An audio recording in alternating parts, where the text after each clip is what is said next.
Welcome to the Vin Armani Show. We are streaming live on YouTube at youtube.com/Vin Armani. Also on Twitter and Periscope at Vin Armani is my handle there. We are proud members of the Activist Post Podcast Network, so you can check out all of our audio archives by visiting activistpost.com. Well, it's Monday morning, 10 a.m. Pacific time, and we are coming to you once again from fabulous Las Vegas, Nevada. They say it's going to possibly snow this week. So for all of you people who think, oh, Nevada, Las Vegas, it's always warm. No, it's not. Nevada actually means snowy in Spanish. So yeah, it gets cold here. That's why you see I'm trying to stay comfy. Christian over there has his jacket on as well.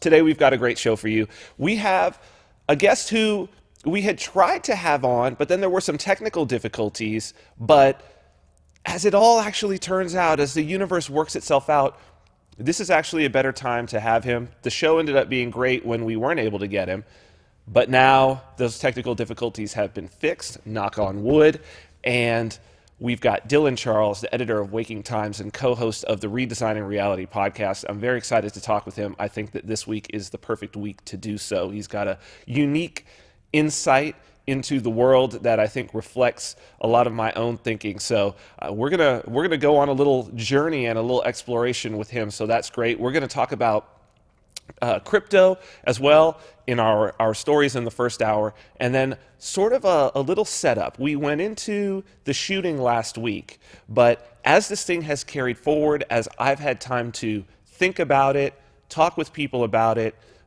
meditate on the subject, I think we're actually looking at the manifestation of something a lot bigger, something that's been moving forward, but has been so far in the distance that we could only make out a dim shadow. And I think now what it is starting to come into view. I find it incredibly fascinating, and I think that it's got a lot to teach us about what is coming. So we are going to get into all of that. This is going to be a great show. To help me get through everything that we've got to do today, and it's a lot, my good friend, co-host, and producer, Mr. Christian Reyes. Christian. Good morning, man. Good morning, sir. I'm very excited about the show today. Me too. I got a good feeling about this one, man. I do as well. You know, it's as I've been, people who follow me on Twitter, you could probably see that there have been some tweets from me as I've been sort of, because sometimes I use Twitter as like a almost like a journal of thoughts, where I'm like, if I have like a thought, I jot it down, and sometimes it's in a very sort of like apocryphal state. Yeah. Sometimes it's just like, it's this idea that's maybe not necessarily attached to something, but I love to see how people sort of react to just that. It's a meme, really, right? How people react to just that meme, you know, without there being a lot of context on it, just to see, because I know when I've hit on something is when it like resonates with people, even though it's a kind of an abstract concept, but people are like, especially if they respond to it almost intuitively knowing what it is that I'm referring to, even though it's a broader concept. So people who have been following me on Twitter will know that like I've been working through this whole thing about like what's going on. Well, it's been part of what the show has been about, right? Like we've been moving through this thing. Like, what is this? I mean, in the past, what it's been 60 something episodes that we've been doing the show, right? Yeah. So it's like we're closing in on like a year and a half on doing the show. And think of all the things that are new to our culture that we've tried to tackle on this show, or that we've gone from, this cryptocurrency thing is brand new. The whole fake news thing that we went through was brand new. The idea that hackers are affecting elections is brand new. So many of the things that we've talked about are brand new to our culture, and we don't even have the words, we don't have the mental framework to even understand it. We're moving into this place where this is the frontier of our understanding. And we're trying to have this conversation. And it's like, one of the things that's frustrating to me, and I'm going to talk with Dylan about this, is I have a background of sort of being on that forefront in my life. Very early in the rave culture, you know, going out to desert raves and from like a teenager and experimenting with psychedelics and understanding sort of like the shamanic practices, seeing this whole DJ culture when it was like, well, what the hell is that? Electronic music? What is that? And understanding from like the first minute I encountered it, oh shit, this is going to be big. Same way that I felt about Bitcoin the first time I encountered it, like, oh shit, this is going to be big. And now trying to figure out, like, what is that? What is it that I'm keying in on in those moments that's telling me this is something that's gonna potentially be important, right? And I think this school shooting, not the shooting itself, because we've had school shootings before, but what has come after it, for the first time in this whole sort of exploratory life really that I've led and seen these things, it's the first time that I've encountered something that truly scared me, like to my core. Yeah. That truly scared me because I realized that I was glimpsing a level of power that I had not glimpsed before. That I was glimpsing a harnessing of something that I had not glimpsed before. It's got to be akin to how those guys, probably how the first person to ever like see a cannon go off felt, or the first person to see a machine gun like tear through a line of soldiers, maybe in World War I, or to see a railroad, to see a locomotive on a railroad go at a speed that human beings had never traveled at. You know, people were scared. We don't really recognize this fact, but you go back to the history when the railroad was first put together, people thought that traveling at those speeds would tear up the inside of a human being. Humans had never moved that fast before. And yes, the railroad, like we were able to get that figured out and that was not that scary. But when you encounter power on that level that you've never encountered before and you're moving into a space that you've never moved into before, if you're not terrified to your core, you don't understand what's happening. Right. And it's interesting because a lot of the people who have been responding back in a way that it's like, oh yeah, this is the deep state, this is Soros and all of this. And we've gone into that from the beginning, trying to explore, like, is this Soros? Is this the deep state? And maybe there was some of that. And I responded like, oh man, you tinfoil hatters in this thing, saying, oh, it's crisis actors and all of this. These built up narratives of trying to explain a phenomenon that now I'm starting to realize is much bigger than that.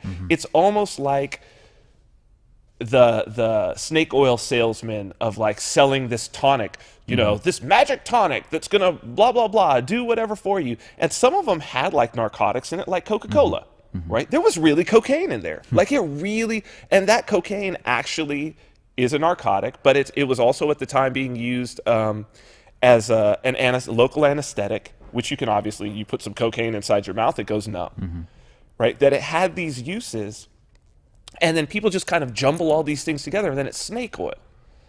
But I think there's something much bigger going on. We're going to explore it, but it's all of these things coming together in a way that we're in this uncharted territory. And it's going to require a whole new set of tools and a whole new understanding about how to get at reality. And it's not science and it's not academia, because all of those things rely on like past experiments and past knowledge. This is something brand new. Right. You can't compare it to anything that's come before. Yeah, it's a frequency actually. It's a it starts with an emotional or a thought trigger, and it manifests into physical reality, into a frequency, into I forget what the word is. It's almost like a spirit, like a yes. I'll think of the word. I'll think of the word. But Well, this is what I'm getting to, by the way. Right. Continue, please, because Right. we're on the same wavelength. We're Right. trying to describe the same phenomenon. But continue with what you've seen, because this is good. Yeah, so it's like this spirit entity that will attach itself to things, and I think what we're really looking at, I think Gandhi has this quote where he says, "We think hate is the enemy, but it's really fear," something along those lines. And I think that's what we're getting into, is this level of mystery that we don't quite really understand, but what it's producing is fear, and people they're acting out of fear. Now, I noticed something, because I was looking at this too. I noticed something really interesting with this, and basically I did a quote. I use Instagram, actually, not recently, but before, as a journal. Okay. And I would write these quotes and stuff like that. And I did a quote that said, "All is light. Shadows are not made from other shadows." There you go. So, this what it gets into is these consciousness levels of victim, victor, vehicle. Okay. And that's acting as a vehicle. So basically what this says is all of darkness is cleverly placed there by light. Okay. So Like a shadow. Right. Okay, got it. In other words, we have to go through a certain amount of pain within this experience to overcome it. So people, and that's why, like, I often say, like, there is no negative thing. It's Right. just an illusion, you know. Well, and it's all about, in the perspective of, if you're willing to learn from what it is that you're experiencing. And it's not necessarily to learn from, yes, you can sort of look to the past and look to the ancestors for some measure of what should I do in this situation, but if it's a truly valid learning experience, it will be a situation that there is not a direct example. And I think that that's what academia is looking for. Academia is looking for the formula, Right. a reproducible formula. The science. The science of it.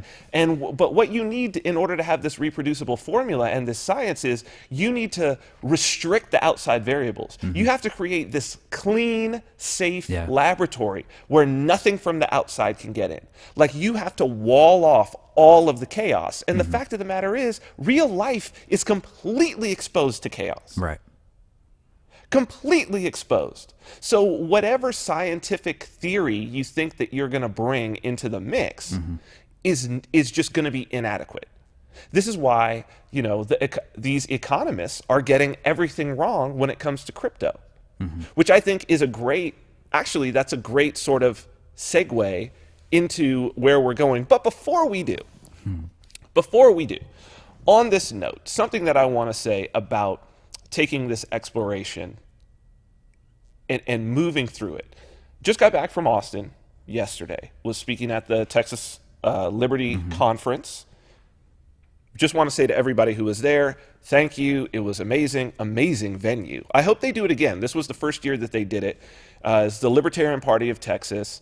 One of the cool things was they had a gubernatorial debate and they had a senatorial debate for the candidates. I was really impressed, particularly in the gubernatorial debate, of the caliber of candidates that the Libertarian Party is putting forward. Very, very, very impressed.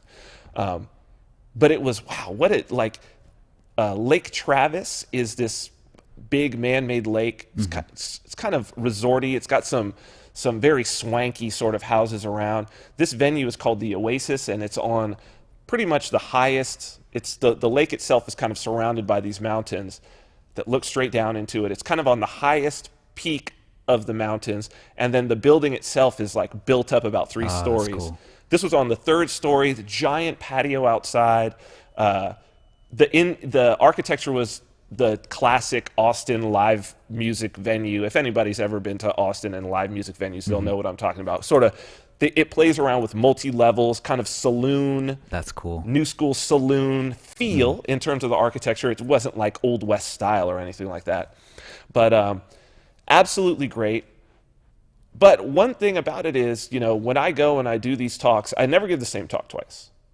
So every single time that I go, there might be some elements, but it's always new. I always try to sort of give some new insight or tell a new story. What I've decided is I will not record and put up any of those. If the organizers want to record them and put them up, that's great. But I really want to incentivize people to come out and check it out. And what was dope was a whole bunch of people who were there, a significant percentage, were like, I came because listening to the show. Nice. And I got to tell you, because every single one of them was like, tell Christian, you guys, both you and him, have changed my life. Like, it's that's changed awesome. everything. Like, given me hope, given me some direction of where I could go, shown me that this could happen outside of the political process and all of this stuff. So what I want to say also to people who are out there who are organizing, so I get reached out to on a good enough basis at this point. But, you know, I was talking with Jeff Paul, the editor of Counter Markets, and he even said, he's like, dude, you know, a time is going to come pretty soon where you're going to have to really pick and choose which of these you're going to go to. You're going to be too busy. You're going to have to say no. And I have been trying for the first time, I had to say no to an event that in May, because it coincided with another event. And so what I will say is I'm going to reach out. Right now, I'm still trying to not say no. So if you have a podcast, even if it's your first podcast episode, if you have a podcast, if you have a conference, and you have any interest in myself or Christian coming and talking, reach out to us now. We're trying to not say no, and we can actually do it, and we could get it worked out. I just want to leave that out to everybody. You know, people might think, oh, he'd never come on my podcast, or he'd never. No, dude, because it's very valuable to go through the experience of, you know, every time I go and do a new talk, that means I have to delve deeper into the material so that I can bring it out and articulate it, and it's good for me. That podcast episode that you did recently with Chris, I think his name? Chris DeRose. Oh, man, yeah. This is what I'm saying. I listened to that right before I went into a meeting about marketing and things of that nature. And the frequency that I was on after that episode, what I delivered in that, just because of watching that, and I was like fired up, and my mind was moving and all that shit. I went in there, and by the time I left, I was like, oh, this is another level. I think that there's something very, very powerful that we are on the cusp of. And, you know, I mean, Chris DeRose is a big crypto guy. But, I mean, we were speaking about crypto, but sort of at a high level of what this thing, because crypto, Bitcoin in particular, it's not self-evident that there's something particularly special about Bitcoin that just would have made it automatically become what it is. No, the culture was absolutely ready for it. It's a unique and esoteric concept that could have easily just fallen by the wayside as a software project. It's not like there's not thousands of different interesting software projects, but this launched literally a new economic revolution. And so that's what we were kind of getting into. And I think that when you sort of, like I say, it's starting to come into view what this thing is. And when you see it, like you're saying now, when you're on that frequency, you're operating above where the culture already is, but you're operating in this weird level that it's like on the fringes of the culture, but it's where the culture will be. So it's sort of like me at age 15 going into the desert and going to these full moon parties where, you know, people are doing glow sticks and they're taking acid and ecstasy, and the DJ's mixing electronic music, and this is not really happening really on a mass scale anywhere. Nobody knows about this music or this scene. Cut to Burning Man, cut to the Las Vegas Strip, where it's nothing. It's a recreation of that on the biggest platform. Cut to Electric Daisy Carnival. Yeah, that's super cool, dude, because I think the shift that I had that day was realizing that this is no longer a battle for me. The positive and negative, the whole like, oh, I got to fight you, and you got to fight against this thing. I realized that it's no longer a battle, that it's a dance. Yep. And this dance, what it does is expanding consciousness. Yep. That's it. It's simple. It's no like, because I was looking at this what you guys were talking about, the patriarchy, and and I realized that there was a level that's high above that, and I think really that's what we want to focus on. And it's not the level of being involved with either one of those. Right. It's the level Exactly. of creating. Yes. Creator level. That's like the godlike level that you want to be at. And when you're dancing instead of battling, you're not fighting, you're not resisting. That's right. You're moving with it, and you're learning from it, and you're creating at this level that's a godlike level, I guess you would say. I don't know. That is one thing that is about the shamanic experience, but particularly about the psychedelic experience, right? Is that to get the most out of it, the watchword is surrender. Exactly. Surrender. And to realize that this is a natural cycle. And if any, it's sort of like, this whole idea of resist. Why it's wrong is you're looking at it wrong. This is like a wave. Yeah. A wave coming at you. You can resist all day long. The waves are going to keep on coming. Yep. It's going to keep hitting you. You might get good at resisting. You might get strong by resisting it. You might. Well, when you work out, you use weights. You use resistance, yeah, right? to build. And it gets you stronger. However, that's static, and you're trying to move it from one place to the other. But in this case, what you're trying to do is you're trying to move your consciousness from one place to the other in a way that doesn't destroy you at the same time. So it's like you craft your surfboard, and then you study the waves, and you sit out in the waves, and then you start to ride the waves. Right. And you learn by riding them. First you learn your own balance.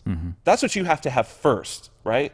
Before you're going to conquer this wave as a surfer, you've got to conquer yourself. Yeah.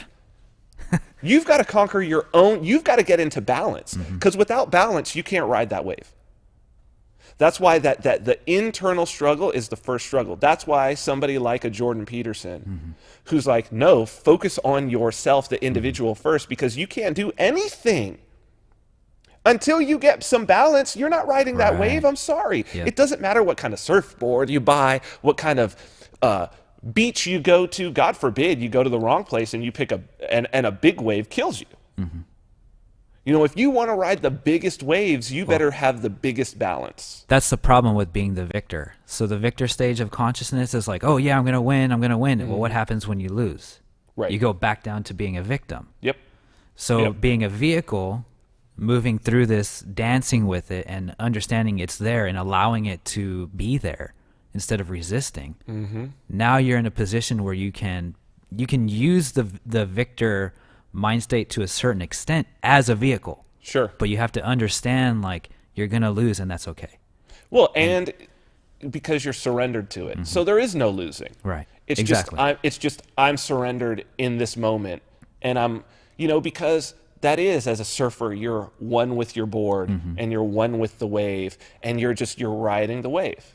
All is light. And I mean, it's interesting that as we talk about this, that this little kid, David Hogg, who is now, for better or worse, been thrust into this spotlight, who we said is an actor or whatever, he's a surfer himself. Yeah, he is. That's his.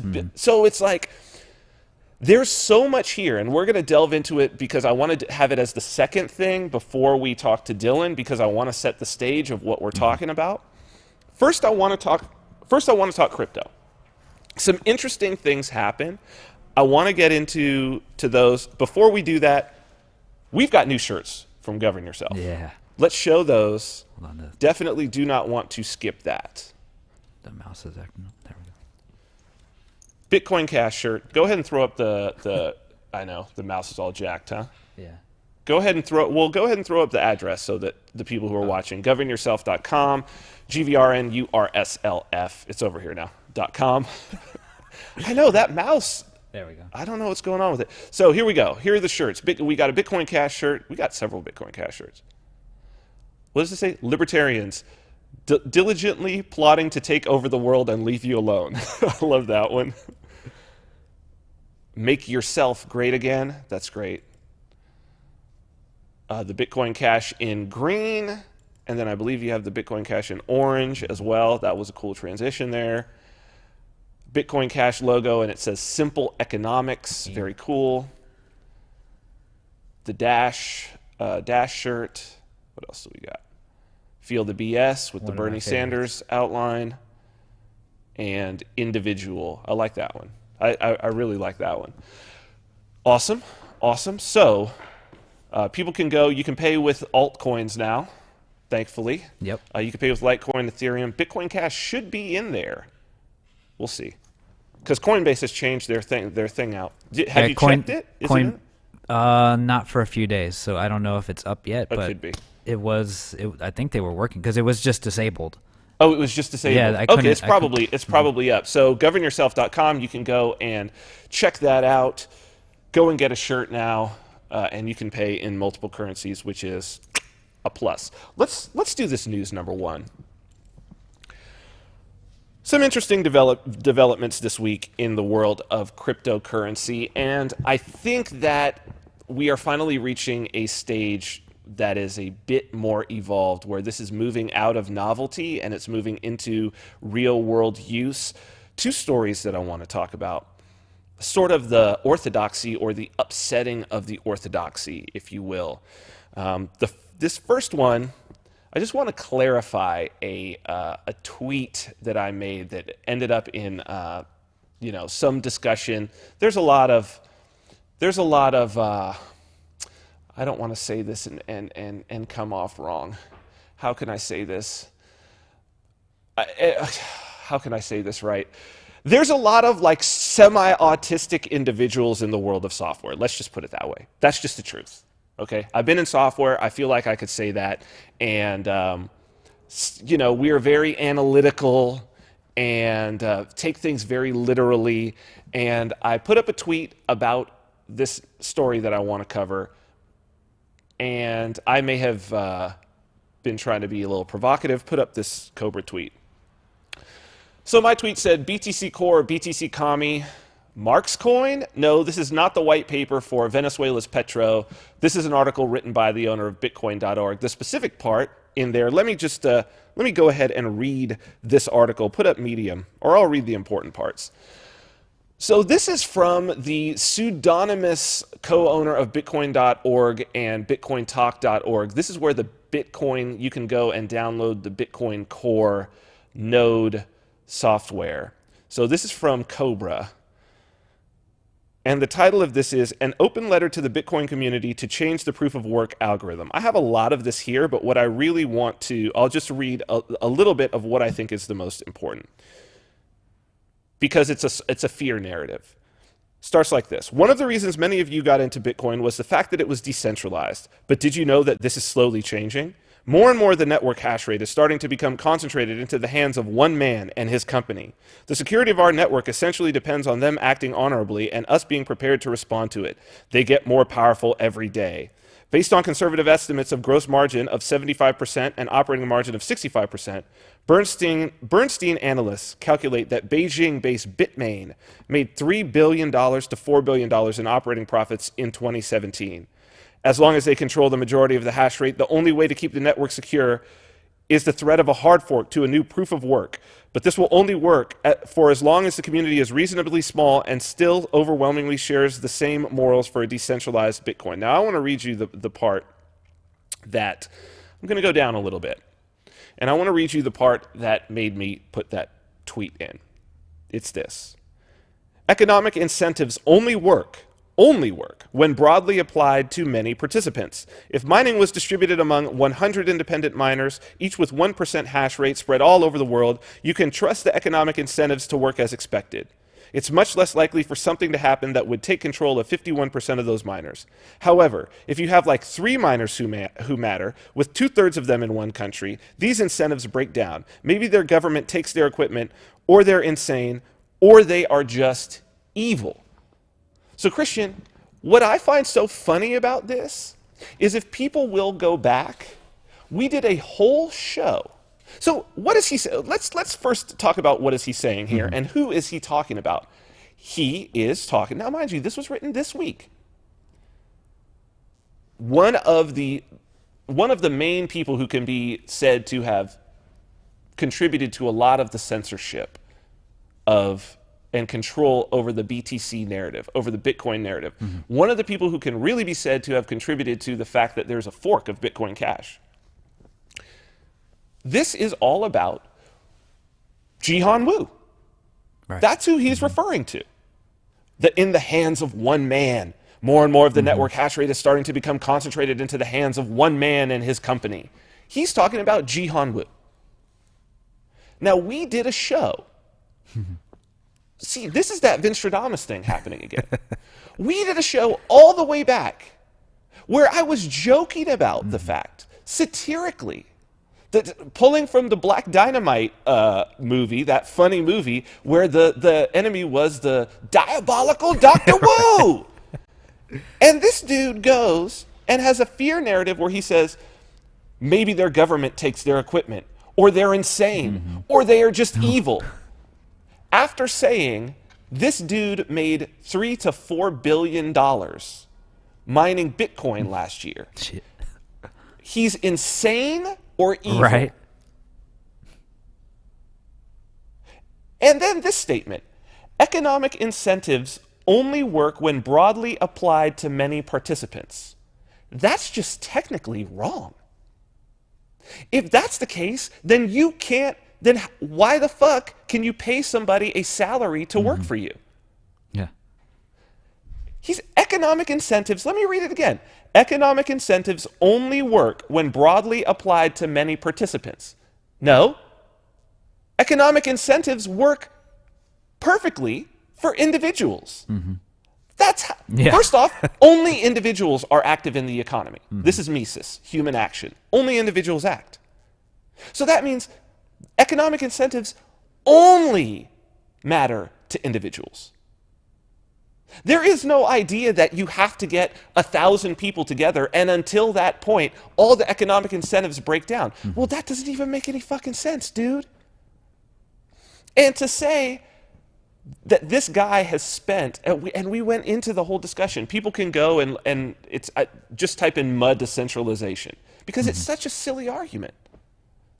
Such a silly argument that it's like the only way that this network can be secure is if it's dispersed among all of these people, but it can't stay dispersed for long. If there's money to be made, like for instance, car manufacturer, that started out with like thousands of companies. Even go search engines, right? There's basically one search engine, let's be real. Google. In the early days of the internet, man, there were hundreds of search engine startups. Now there's one. Google. It's crazy. It consolidates. That's how any industry works. The idea here is, no, we need to, it's this weird sort of idea where, and it's important to this overall discussion, because it's the fetishization of the idea of decentralization.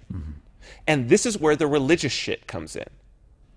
Because it's like, it's not decentralization if what you're saying is I'm going to direct. Now, proof of work, what is the proof of work? Proof of work is the algorithm it's basically the problem, the math problem that all of these miners are trying to solve using the hash rate. And by probability, the more hash rate you control on the network, the better the chance is. It's not guaranteed that on any given block that you'll be the miner that finds the block, but the better your chances are to find the block. So if you control 16% of the hash rate, the chances are you'll find about 16% of the blocks, which means you get about 16% of the block reward and the mining fees. If you control 1%, over time, the chance is that you'll get about 1%. That's how the algorithm works. This dude's like, we need to change the proof of work algorithm. And it's not just change it, but it's change it in such a way that it hinders Jihan Wu specifically. That doesn't sound like a decentralized system to me. Nope. That sounds like a system with one voice in charge. So if the proof of work, now a lot of people have said that's the dumbest fucking thing I've ever heard. We're not changing that. Good, great, fantastic. But the fact that this discussion's even being had, moreover, the fact that someone who says that their biggest that what they are after is decentralization is talking about centralizing. Yeah. Is saying I am a central authority, even if it's by, now here's what's interesting, that the quote of power tends to corrupt, and absolute power corrupts absolutely. There's actually more to the power tends to corrupt. There's another little piece of that that's usually cut out. And it's something to the effect of, somebody could go and look this up and correct me if I'm wrong, but it's like, even if it's only persuasive and not coercive. So even persuasive power tends to corrupt. Like, even if it's not the power of you forcing being able to force somebody, but even if you have the power to persuade others, which is important for this overall conversation, as we'll see as we move through. All right? Interesting. Because I felt that too when I was learning communications, the persuasion skills. I was like, ooh, this could be definitely... It could be used for evil. Right. What's interesting in this whole discussion is, again, I would advise people to go back and check out, because we did a long, deep dive into this decentralization issue. I think it's important to realize that this is where the broader view of economics needs to come in. This is the place, seeing how important this is why going and studying economics is going to be so important in the future to understand this. Both like sort of the fiscal financial economics, also behavioral economics, which is really growing. That, because it teaches you how human beings act irrationally, but they act predictably irrationally. It's actually the name of Dan Ariely's book, which everybody should read or at least listen to on audiobook, Predictably Irrational. Very, very, very important book to understand how human beings behave. Let's look further at what's going on the government front, because as I talked about with Chris DeRose, and as I've been saying lately, governments are going to fall, or they're going to go to the wayside, or they're going to change in such a way or become so irrelevant to the cultural narrative. And we need to understand what's going to underlie the rest of that. Where will the power be? We're starting to see it. Yeah. Some of these places where it's going to happen is where the government actually steps away, which is this Wyoming story, which is interesting. So go ahead and do this. Now, we know that both New Hampshire and Nevada have passed bills, Nevada exempting blockchain, specifically businesses, from local regulations. Nevada specifically exempting cryptocurrency exchanges from their money service business laws. Wyoming House has unanimously approved 2 pro-blockchain bills. This is from Bitcoin Magazine. In a watershed moment for United States blockchain and cryptocurrency law, Wyoming's House of Representatives unanimously voted aye to pass 2 blockchain bills, HB 70, the utility token bill, and HB 19, the Bitcoin bill, sending them to the state Senate for consideration. HB 70 defines utility tokens as neither traditional money nor securities. HB 19 exempts cryptocurrency from the 2003 Wyoming Money Transmitter Act. In an interview with Bitcoin Magazine, Wyoming Blockchain Coalition co-founder and 22-year Wall Street veteran Caitlin Long attributed much of the bill's success so far to teamwork between Wyoming banking and security regulators and the efforts of House Representatives member Tyler Lindholm, who is a co-sponsor and advocate of all 5 blockchain-related bills. Wyoming aims to set the standard for blockchain-friendly regulation in the U.S. and to become a hub for blockchain-based innovation with these 2 bills. Long explained, there are already Bitcoin miners setting up shop because of Wyoming's cheap electricity, no income tax, and no franchise tax. So there's 2 things. Maybe we'll go into these on a later date because we don't have that much time. But the Wyoming HB 70 defines a utility token or open blockchain token as neither traditional money nor a security if it meets the following conditions. 1, the token has not been marketed by the protocol developers as an investment. 2, the token is exchangeable for goods or services. This implies that protocols must offer a working product or service before tokens are issued, similar to Switzerland's recent ICO framework. And 3, the protocol developer has not entered into a repurchase agreement of any kind or entered into an agreement to locate buyers for the token. Similarly, people who facilitate the exchange of an open blockchain token are not deemed traditional broker-dealers of securities. So they basically just legalized Swarm City right there. That's very, very cool. HB 19 cryptocurrency exemption exempts cryptocurrency from the Wyoming Money Transmitter Act. A 2015 interpretation of this act made it impractical for cryptocurrency exchanges to operate in the state. As a result, Coinbase suspended operations in Wyoming indefinitely in June 2015. So, Christian, they went for both. They went beyond where Nevada had gone in terms of the utility token side, and they went to where New Hampshire had gone in money transmitter. This is very smart. This is something that other states need to watch. I hope this is a trend. What's interesting is that the economics is going toward complete decriminalization and enshrinement, which is something that I've been talking about the blockchain. The state that does this right. Now, Wyoming makes a lot of sense. So does New Hampshire. So potentially does northern Nevada for mining because of how cold it gets in the mountain regions. So you can air cool for at least part of the year, which takes down the price. And Wyoming's got no business tax. New Hampshire's got no personal income tax.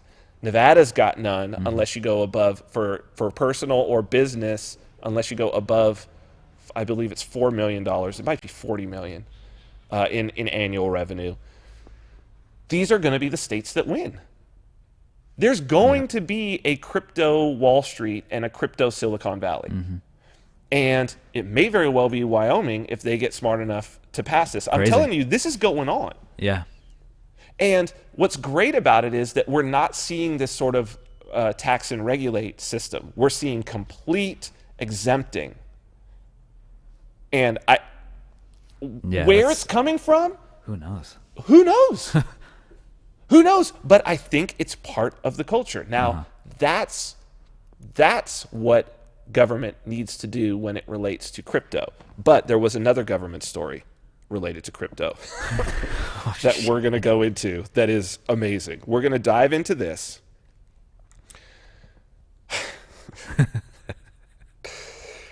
Oh boy.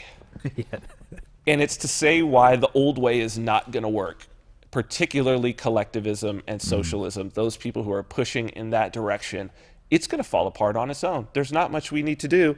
Throw up this Petro story. This is Caracas Chronicles. The Petro hasn't raised a dime. I've been watching with concern how the Venezuelan government says something bold and the media rushes to print it. A prime example, this Tuesday's extremely confusing Petro, PTR, launch. The media says the Petro was, quote, launched, but was it really? As of today, the official website allows you to register if you're patient enough to endure a myriad of errors. Maybe you'll get a confirmation email hours later, which you'll have to click before the timeout expires, and only then you can tell the government how much you're willing to donate to their cause of ruining Venezuela. And when you click the button to buy, nothing will happen. You can register with a fake name and passport and say you're going to buy a gazillion PTR. That's what was launched. There's no way to actually buy the damn thing or set up a Petro wallet. But the most scandalous statement the government gave, and everyone rushed to print, was that they had raised an amount of money so large that it would put the Petro team in the top 3 valuations for initial coin offerings, above teams backed by deep-pocketed venture capital firms. Now, I won't bother to publish the figure here for the same reason one shouldn't print the names or pictures of mass shooters. When a nefarious actor that you want to stop seeks attention, you ignore it. Extraordinary claims require extraordinary proof, and the evidence here is weak. The NEM blockchain, the network for transferring PTR, allows anyone to see a full record of transactions, and there have been 0. All Petros are controlled by one address. So how exactly did they raise that much money? On promises that they'll send investors PTR in a few days? Who is that gullible? The figure Maduro gave is an anchor. If you read it, it's now stuck in your head. If you publish it, it'll be stuck in your readers' heads. It's newsy, and it's part of the strategy to sell their coin to as many people as possible. Combine it with the completely made-up $60 perpetual price, remember the oil backing is false, and an attractive 60% discount, a mind trick, 60% off an arbitrary price, and you've got yourself a good strategy to exploit human irrationality and scam fools. What we should do when Maduro's... Okay, so let's do this. We're going to look at this thing. Like, little did Little did I know that, or perhaps after Carlos Matos, failed with BitConnect, perhaps he was right that the world as we know it will never be the same. No. Like, that's what's going on in Venezuela. Yeah. The world as we know it. So, they chose the NEM blockchain to do this. This transparency layer is going to fuck the state up because their whole game has been about people don't know where the money went. It's like when they had Ben Bernanke after the bailouts, and they were like, Ron Paul was like, it appears that like $2 trillion went from the Federal Reserve Bank to other banks. Can you tell us which banks? And he was like, well, other banks. I can't really. They were like, how much money? I mean, it was, I don't know, some amount of, like, what the hell?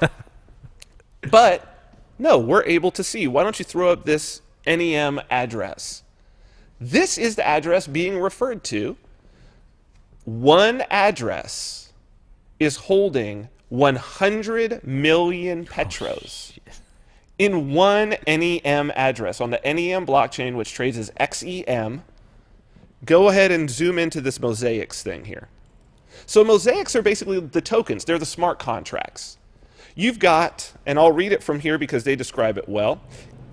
As of February 22nd, 12 noon, the blockchain shows that one address controls 100 million petros, PTR, 78.6 petros presale transfer, and 38.4 petros presale. No, we don't know what these are. So basically, they have in there 100 million petros, and then these other two that are like petro presale transfer, petro presale. What's scary about this, dude, as I looked into this, because I was like, oh, okay, so they went through, at least they hired a development team, they did all of that. One, none of this has moved. It's in the same address that created it. None of it's moved, and yet they're saying that they've sold these off. Oh, shit. None of it's moved out of an address at all. It's in the same address. And I looked it up yesterday as I was preparing this. This is a screenshot from yesterday. It has not changed. Whoa. Now, you might say to yourself, well, how did they go about creating these? Surely they had to create a whole new blockchain. They had to write all this code. I'm sure that Venezuela, it's a sovereign country. It's of course, there's a lot backing it. Well, why don't you go to this Nano wallet? Because there is an 8-minute and 44-second video of how to create your own NEM mosaic. It takes 8 minutes, and you log in on the NEM Nano wallet, web-based, 8 minutes to create what the entire $100 million of petro for Venezuela. Like, Nicolas Maduro probably just actually went in and did this. Now, the scary part about this whole thing is he could have created this and then go to this app store. I bet you he's got it sitting on his NEM wallet on his iPhone. Maduro has the entire crypto wealth, supposedly backed by all of the oil reserves of Venezuela, sitting on his iPhone, I'll bet you. Jesus Christ. This is the level of idiocy that it's gotten to.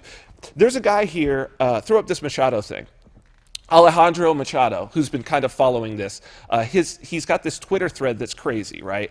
So it starts out, what we know about Venezuela's Petro, PTR, and its extremely confusing launch. One of the most interesting things that I saw on this that no media outlet is talking about is there was a last-minute switch from ERC20 tokens, those are Ethereum tokens, to NEM mosaics. This happened under suspicious circumstances. Did the developers agree to this change, or was it done on Maduro's whim? There's a PTR token on Ethereum that was traded today. The distribution now matches the 68%, 38% split originally described in the official Petro white paper. Who exactly is in control of these addresses? And then it gives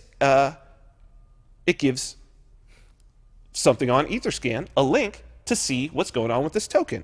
So I went in and did some digging. We're going to take a look at it. Go to these ETH slides. So here is the Petro token. Total supply 100 million PTR, created basically around the same time as these NEM tokens, Who the fuck is in control of these? Like, talk about just printing fiat. Right? They went ahead and they made it on 2 blockchains. Crazy. Now, what's crazy about it is that, so the NEM one is sitting, it's sitting. It hasn't moved at all. There's been no movement, right? Go to the next slide here. This address holds,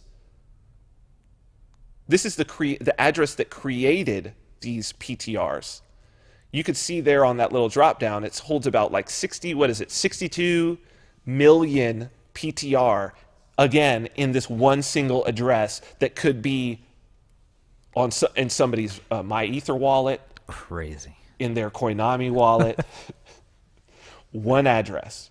But what I found so interesting, go to the next here. So you look at the dates when things are happening. This is on the 20th, essentially, when this address is pretty much created for the NEM. This is the NEM address on that blockchain. So they decide, okay, the Petros will be on NEM, they won't be ERC20 tokens. You would think that there would be no motion, nothing happening with those ERC20 tokens, or that they would self-destruct them, that they would do something. Put them in cold storage for some reason, right? But then you go and you look, no. After they create these NEM tokens, go to the next slide. We've got tokens to the tune of, does it have how many on here? 38 million transferred into some other EtherDelta address. They moved 38 million of these things to this address. Crazy. And you would think, okay, well, maybe that address is inactive, right? But you go to the next one. Well, it goes ahead and sends 1 million back to the original address. So somebody's in control and fucking around on Ethereum. They're actually like using it. Who's got them? Who did they give them to? Who did they trade them to? And why? Like, are these things worth something? Is there something? What's going on? Whoa. But we can all, so you can come back to us. We can all see it. This is the most rinky-dink fucking operation. They literally took longer to write the white paper than they did to roll this out. Let me just say to sovereign or large corporations, if you're going to do this, roll out your own blockchain. Start out, you can maybe mine it, maybe you can pre-mine. If you're going to do this, roll out your own damn blockchain. Don't roll out an ERC20 token or a NEM mosaic that you can make in the space of a day. That is printing fiat. Maduro's just printing fiat. They spent so much time with the launch. They had a little show. They spent probably more time designing the logo than they did actually minting the currency. That's really fucking sad. That's really, really sad.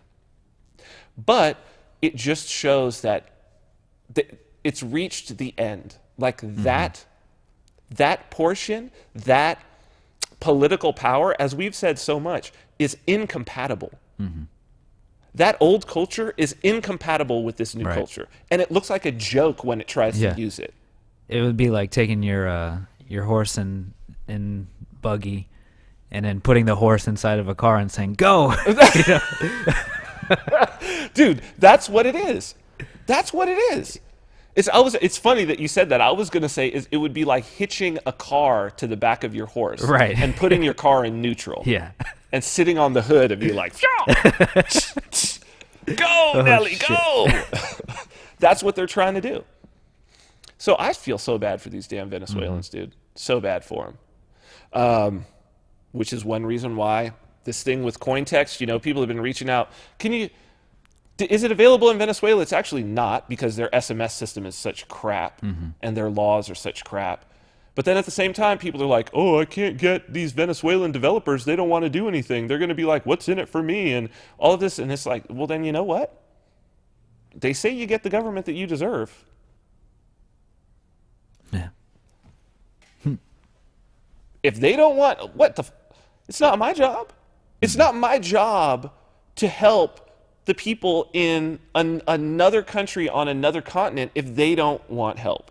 One of the things that I learned, and it's been recent for me, don't help people who don't ask for your help. It always leads down the wrong path. And it does nothing but just breed resentment. Like, it's hard for me because I'm like, oh, I want to, and it's in my nature, man. Like, I'm like, oh, I see somebody and I'm like, oh, but you can't. You can't. Yep. It's very, very important. Because it's missing experience. It's missing part of the experience. Like, they need to go through the experience. And they need to be at a place where they're ready to be like, hey, can you help me? And then what you dedicate yourself to is that when someone reaches out and asks for help, then you're actually able to be available for that help because you're not dispersed helping people who haven't asked for the help. So as soon as someone from Venezuela comes and asks us and is willing to do the work that is necessary, I know how to launch Cointext in Venezuela. I know how to do it. It's going to take some activism. They're throwing Bitcoin miners in jail. It's going to take some risk. It's going to take some risk on the part of whoever wants to be involved. But if someone actually wants to do it, like they want to do it for real and they want to take that risk, I will do everything I can to help you. But you're going to have to ask. Speaking of the other people who could possibly ask, I just want to start talking about it now because it's a much longer trip, particularly for people in the US. Throw up this CoinGeek thing. I will be speaking now. It's official. They put out the press release today. I will be speaking along with the nefarious Dr. Wu. He will be there. Nice. Jihan Wu, Roger Ver, Craig Wright, Calvin Ayers. That's awesome, dude. Ryan Charles, whole bunch of the Bitcoin Cash luminaries. Hong Kong, May 18th at the Four Seasons in Hong Kong. CoinGeek conference. It's called BCOM conference. Things being hosted and emceed by Jimmy Nguyen, the CEO of nChain. CoinGeek.com/conference. Really looking forward to this one. It looks like a lot of the Australians will be making the trip up for that. So they have been very, very great about that. Let's just set the scene now, Christian. Let's go to News 2. Let's set the scene here about what we're about to talk about. I did a recent podcast with Krista Rose. If you'd like to go and check that out, started exploring this idea that we are coming into a sort of new zeitgeist, a new world spirit that I referred to as the matriarchy, but I'm not necessarily talking about it in the same way that a feminist may be talking about it. I'm saying that decentralized power as opposed to centralized hierarchical power. So decentralized generalized power as opposed to centralized hierarchical power, and that we are seeing the rise of these power structures, particularly technological, that are enabling and are perfectly suited for decentralized generalized power. Bitcoin is one of them. Decentralization. The fetishization of decentralization is the fetishization of the matriarchy. This is a metaphor. This is a metaphor. That's why if you were watching the video, you saw the little goddess, the ancient goddess figurine. This is a metaphor. And what it's a metaphor for is how we find truth.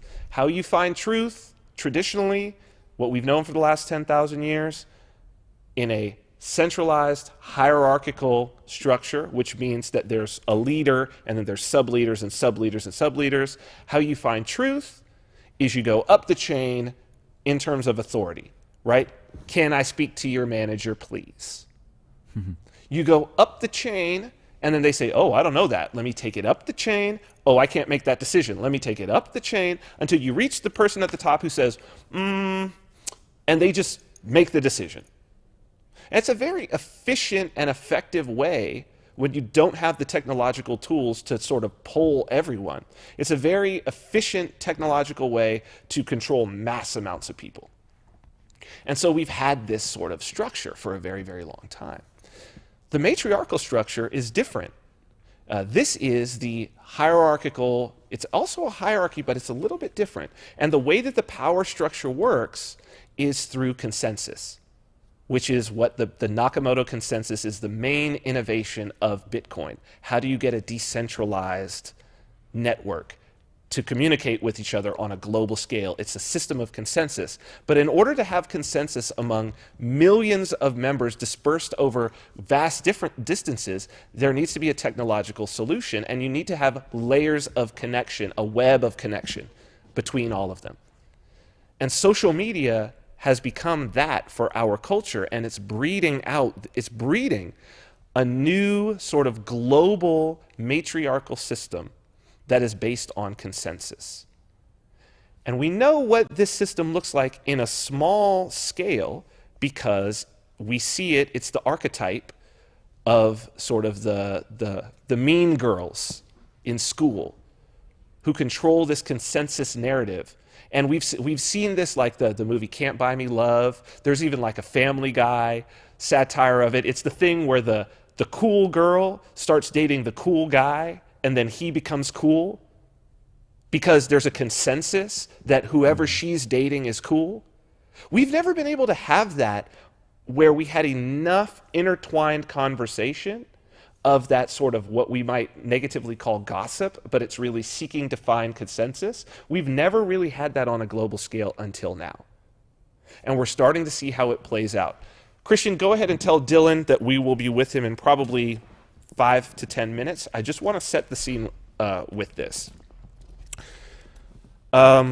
Let's look at a story that happened that is, again, on the fringes of something new. Christian, if you want to just break away for a second, throw up this Kylie Jenner story, because I think it's very, very important.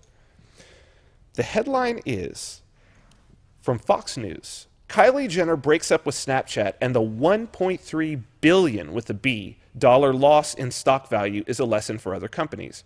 Reality TV star Kylie Jenner tweeted, quote, "So, does anyone else not open Snapchat anymore? Or is it just me? Ugh, this is so sad," Wednesday afternoon. Then the stock value of Snapchat's parent company fell by 6%, amounting to $1.3 billion by the next evening. Snapchat is an app that allows people to create stories called snaps using a variety of silly and cute special effects. The snaps only last 24 hours, which is part of their appeal. While Twitter, Facebook, and Instagram hold content forever, Snapchat is for now only. For a long time, it was unclear how Snapchat would have a sustainable business model. Instagram and Facebook co-opted some of its features almost immediately. But Instagram and Facebook added the short-lived stories, and Instagram picked up the special effects as well. A big problem for Snapchat is its reliance on celebrity love to support its business. Celebrities in general, and Kardashian-Jenner sisters in particular, are not known for their sustained interest in a product or service. Other internet companies should feel jittery over what happened to Snap. The same thing can happen to any company that requires a Kardashian to survive. Jenner was not a paid spokeswoman for Snapchat, merely an influential user. Unlike Twitter, which simply provides a platform for celebrities to bypass the media and talk directly to their audiences, Snapchat also provided celebrities with cute bunny ears and noses. The valuation of Snapchat's parent company, Snap, of $18 billion to $20 billion has long seemed absurd to many observers. How could a company that made $300 million in 2016 be worth so much? Since the value of the company came mostly from future speculation of what Snapchat could earn, and that speculation was tied to celebrities remaining enamored with the service, it's not hard to see the Snapchat bubble bursting. It's the problem facing many American businesses today. Can they be worth something while not making anything? Getting one of the Kardashians to tweet about a stock, for example, could give the company a momentary bump, but as Snap is learning, that's just not enough. If a company isn't making enough money, as opposed to speculating on what it could earn someday, it's in a precarious position. Other internet companies should feel jittery over what happened to Snap. The same thing can happen to any company that requires a Kardashian to survive. Christian, that's the movie Can't Buy Me Love. When the uncool guy pays the cool girl to go out with him, then becomes cool, then she dumps him, and he becomes uncool. It's the matriarchy. Yep. Like, all this talk about smash patriarchy, it's like, no, you don't need to smash patriarchy. The patriarchy comes, and then if you can have a technology where the matriarchy can come above it, then that's what happens. And then what arises out of that, because that's fucking chaos, right? That's the mob. Yeah. That's chaos.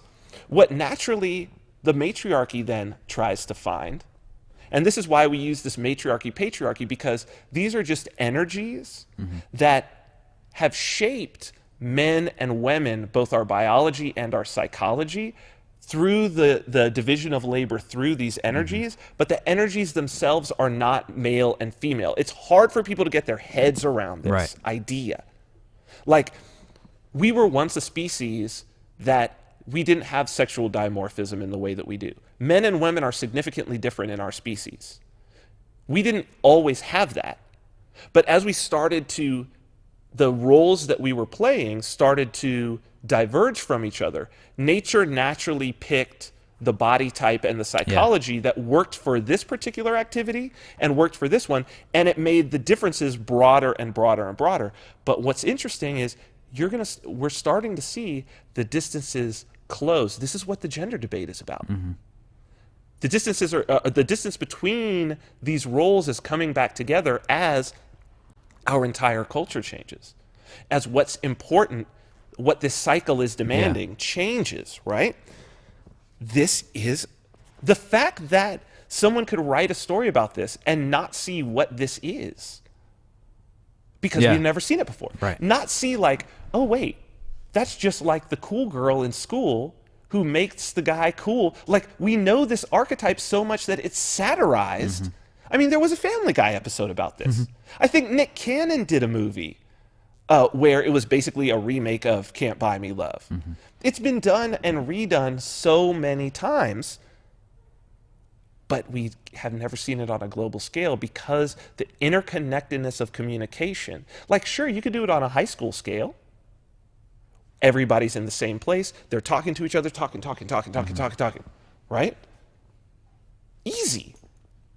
Which is why I think it's very important to have a discussion about, throw up this Twitter thing, because I think it brings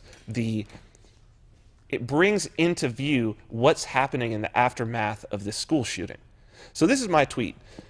Yesterday, I said, it's been 2 weeks. Two teenagers whose notoriety hinges completely, I think this is a slideshow, no? Hinges completely on being photogenic and having been in the vicinity of a tragedy have gained hundreds of thousands of Twitter followers. If the followers are real, it's frightening. If they are fake or purchased, it's frightening. Yeah, seriously. Go to this next one. I want people to remember it was the 14th that this shooting happened. That was 12 days ago. These kids were unknown. They were just unknown high school students at a public school in Florida. David Hogg, the main guy who's been on TV, 289,000 followers. Now, a couple of people and we went and we did like those little Twitter audit things to see how many are fake, how many are not. They're like 98% real. Go to this next slide. Emma Gonzalez, the girl with the short cropped hair, 838,000 followers. Crazy. Gained in 12 days. Man. No, we've never seen that before. We don't even know what that is. And they're 98% real. The people who are like, this is Soros, this is the deep state. Bullshit. Bullshit. The numbers don't lie. Check the program. This is not that. This is something else. We don't know what this is, but as we were talking about the roles coming together in a weird way, so go back to David Hogg, right? Soft features. If you put a wig and some makeup on this kid, very attractive woman. Then go forward to Emma Gonzalez with the short hair. Right. So the sort of androgynous, so the gender piece is coming, you know, because he's a sort of a small, skinny, kind of slight, pretty man, and she's like a butch girl. And that's who, boom, ended up on the scene. People are like, oh, these are crisis actors. Go to this drama thing. This is from The New Yorker, the spring awakening of the Stoneman Douglas theater kids. One of the less inspiring things about, now what's interesting is, on the caption of this photo, it says, many of the leaders of the Never Again movement are indeed actors, thrust into roles that no teenager should have to play. I'm not even going to read this story. I'm just going to tell you that these kids are all from the drama department. And David Hogg was already doing like an amateur filmmaker thing, like on his YouTube, and he was a vlogger and all of that. It's not that. It's that these are the people who stepped up and were the people who the camera would go to because they were able to speak, they were able to play the part, they had the poise because they had drama training. It was one thing that helped me in being on reality TV. You can come back to us. One thing that helped me being on reality TV was I had formal drama training from a kid. And even that little bit of formal drama training changes everything. Plus, I had been doing radio, I had been public speaking, I've been doing all those things. That it changes the game. And it's like, no, it's not scripted. It's just that in this current environment, there is a high. Now we go full circle to Cobra, saying economic incentives only work for large groups of people. No, economic incentives work for individuals. There were some individuals at that school whose whole dream was to be in front of the camera, whose whole dream was to have celebrity level followers, whose whole dream was to be able to do this, and there's a feedback loop. They'll do whatever it takes to get the cameras back on them. And they're paying close attention to, oh, this gets me positive, this gets me negative. This gets me positive, this gets me negative.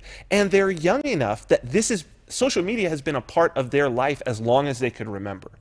They've been experimenting in this. They're experts in this. This is what's coming.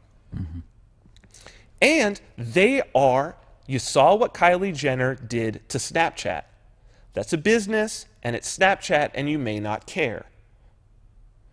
These kids are going after your fundamental rights. Yeah, and belief systems. And belief systems, laws are no longer going to hold up. What you know as the system that you think is protecting you is no longer going to hold up. Not when this new matriarchy comes in, and this is why I started to get terrified. Yeah, because we don't know level. What that is.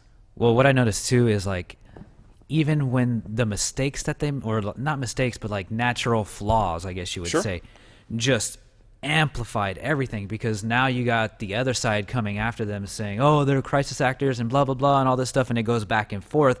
And you got this like supercharged emotional, like confrontation going on. You know what I mean? But it's all about, we're reaching a point where, and this is what we're going to talk about with Dylan. I think that we are stepping into a new age, fundamentally, a new age of magic. Yeah, absolutely. It's an age that is like where nobody understands how anything works. And this shit may as well be magic to 99.9999999% of the people on Earth. That's one of the reasons why I'm teaching these coding classes. Like, it may as well be magic. The fact that the shit just works. I was looking at something. I noticed something really interesting with social media. Most of the posts that people share or talk about or anything are posts that they disagree with. Sure. So, in other words, why are they doing that? Well, the reason is because it's challenging their belief system, and they want to see what other people are saying about it. Well, it's the idea of the sacred and the profane. It's not that the profane is something that's bad. The profane is something that's not worth talking about. Right. The sacred could be both God and the devil. Yep. Those are both sacred. So you talk about the opponent and the enemy is just as important to the narrative, right? But for now, it's about beginning to tell some stories. Unfortunately, it feels like what's growing, where the power's growing from, since we haven't experienced it before, there's no wisdom. Yeah. And ineptitude, true ineptitude or true lack of wisdom is indistinguishable from malevolence. Right? The road to hell is paved with good intentions. Yep. The good intentions of those who are not wise is indistinguishable from malevolence. Wow, good point. That's what we got to. So it's to bring some wisdom. We're going to bring some wisdom to bear with our guest, Dylan Charles. He can speak directly to this. I can't wait to talk with him. Let's go to break and we'll come back with Dylan. The spirit of art. The spirit of technology. The spirit of individuality. Baby vodka. An ultra-premium spirit conceived by Vin Armani. handcrafted and distilled in Las Vegas by master distiller George Rotz. Each bottle, a celebration of the individual, custom engraved and hand-signed by the creators. Each element blending in harmony to create a beautiful experience beyond imagination. Baby Vodka, the spirit of Vegas. Created by Vin Armani. Tailored by Christian Reyes. Available for purchase exclusively with cryptocurrency at babyvodka.com.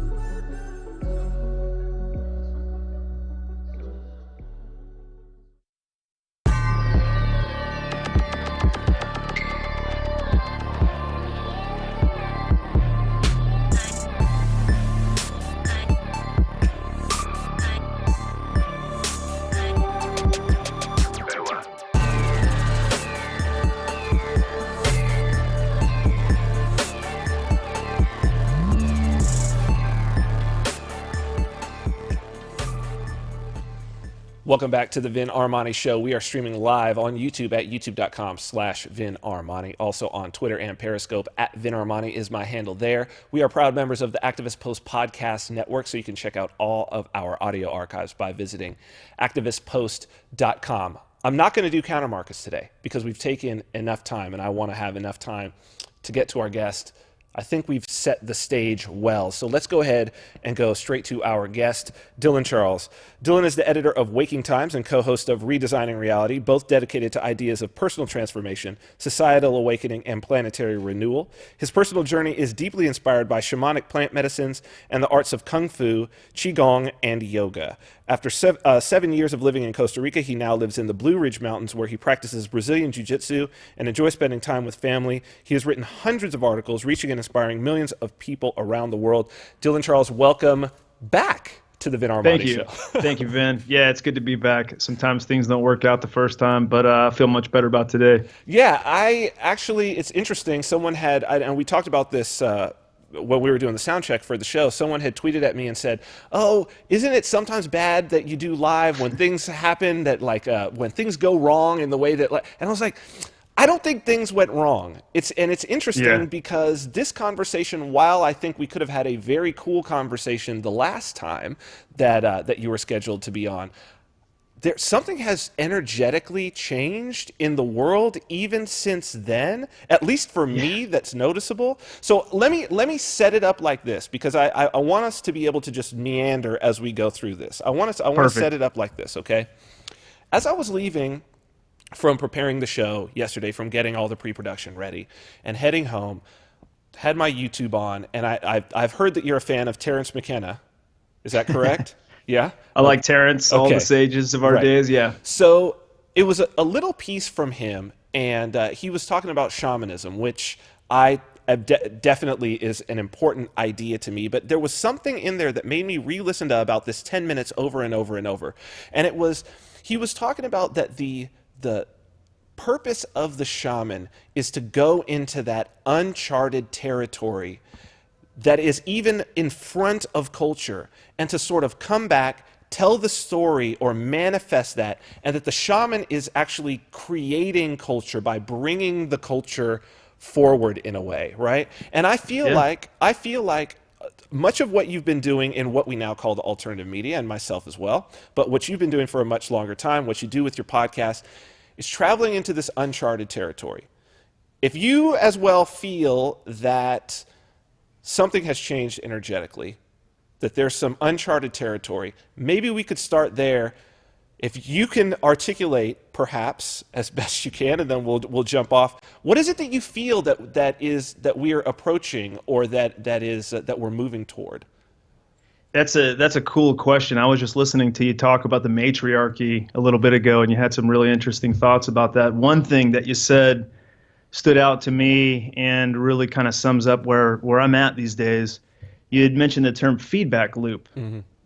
And I really feel like we're getting stuck in a feedback loop. I mean, shooting after shooting, economic crisis after economic crisis, geopolitical intervention after geopolitical intervention. And we're on the cusp of something changing in a major way. I think that a lot of people have gotten on board and been playing to this loop, especially in the alternative media, for the last number of years. And I think that loop's about to get smashed. And I see that first and foremost. I think that what's happening with the censorship that's going on right now, Vin, is absolutely outrageous. I mean, it's crazy on one level, but on a deeper level, I see that the censorship, the Facebook censorship, the YouTube, the Google, in my project Waking Times, I mean, we've been hit hard by it. I see that as it's kind of like when we were looking to record the show and it didn't work out. At first, we perceived it as a bad thing as we're looking at censorship now.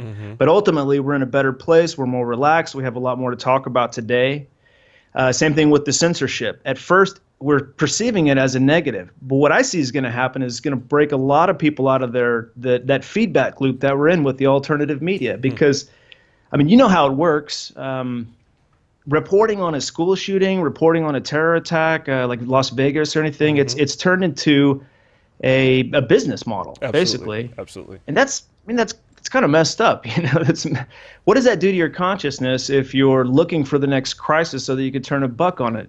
Even if you're, coming from a place of high-mindedness and wanting to change the world for the better. So I see this as an opportunity with the censorship happening right now, that people are going to be forced out of these patterns, So it may hurt financially at first, but it's going to put people into their creative space. They're going to have to get creative. They're going to have to really find out who they are, who they really want to communicate with, and more importantly, what their message really is. Because as you know, there's a lot of repetition, repeating in information. There's a lot of speculation.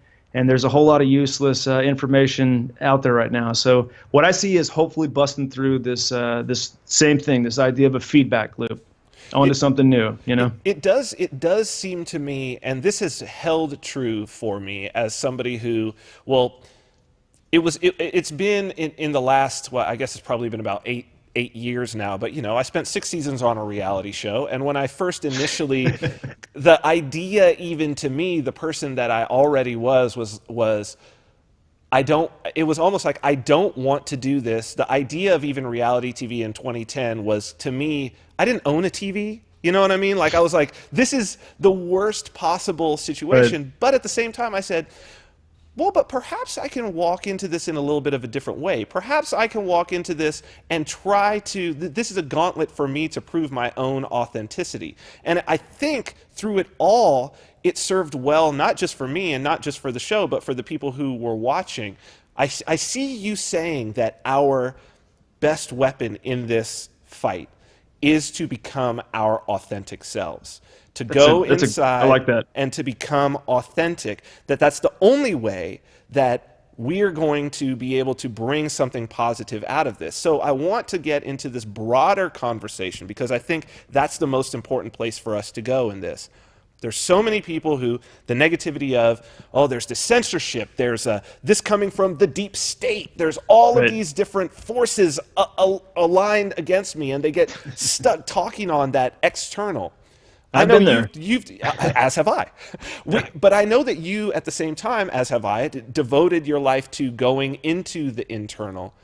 How do we start to explore? Where do we take the steps to cultivate that authentic aspect of ourselves so that we can move through the world in a positive manner? Well, I tend to look.